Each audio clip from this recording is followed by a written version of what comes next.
Hi అండి అందరికీ. అందరూ ఎలా ఉన్నారు? ఏంటోనండి బాబు, ఈవినింగ్ అయితే చాలు ఈ కూల్ క్లైమేట్‌కి ఏదైనా చేసుకోవాలనిపిస్తుంది. అందుకనే నేను హాట్‌గా ఈరోజు వడలు తయారు చేయడం ఎలాగో చూపిస్తాను. వచ్చేయండి. ఏం లేదు, పచ్చెనపప్పు 2 అవర్స్ నానబెట్టుకోండి. 2 అవర్స్ నానబెట్టుకున్నాక ఒక ఆనియన్ తీసుకోండి, 4 పచ్చిమిర్చి, ఒక నిమ్మకాయ సైజ్ అంత చిన్న నిమ్మకాయ సైజ్ అంతా అల్లం తీసుకోండి. అయితే ఆనియన్స్ నీట్గా చిన్న చిన్న పీసెస్ కట్ చేసేసుకోండి. కట్ చేసుకున్న ఆనియన్ సైడ్ పెట్టుకోండి. పచ్చిమిర్చి కూడా మంచిగా కట్ చేసేసుకోండి. అల్లం కూడా చిన్న చిన్న పీసెస్గా కట్ చేసేసుకోండి. నానబెట్టిన పచ్చెనపప్పుని జార్లో వేసుకోండి.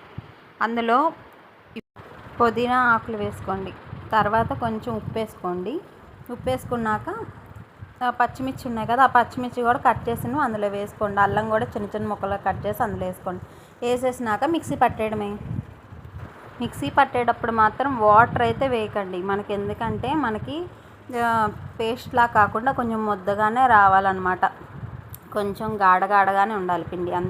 అందుకు వాటర్ అయితే పోసుకోకండి. ఇప్పుడు మనం ఆ పిండి తీసుకొని అందులో కొంచెం తినే సోడా వేసి మంచిగా కలుపుకున్నాక ఇప్పుడు ఒక కళాయి తీసుకొని అందులో ఆయిల్ మంచిగా హీట్ ఎక్కనివ్వండి. హైలో పెట్టి కొంచెం హీట్ అయినాక సిమ్లో పెట్టుకొని ఈ వడలు అందులో వేసుకోండి.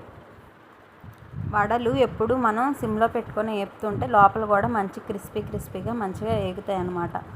అంతేగాని హైలో పెట్టేసి గోల్డెన్ బ్రౌన్ కలర్లో వచ్చిందని తీసేసిన లోపల కుక్ అవ్వదు. అదొకటి గుర్తుపెట్టుకోండి. అంతేనండి, మన వెరీ టేస్టీ సింపుల్ రెసిపీ అయినా వడలు రెడీ అయిపోయినట్టే. మీరు కూడా ఒకసారి ట్రై చేయండి. ఉంటా మరి, బాయ్. వెళ్ళే ముందు మా హనీ ఒకసారి టేస్ట్ ఎలా ఉండేదో చెప్పిద్ది. హనీ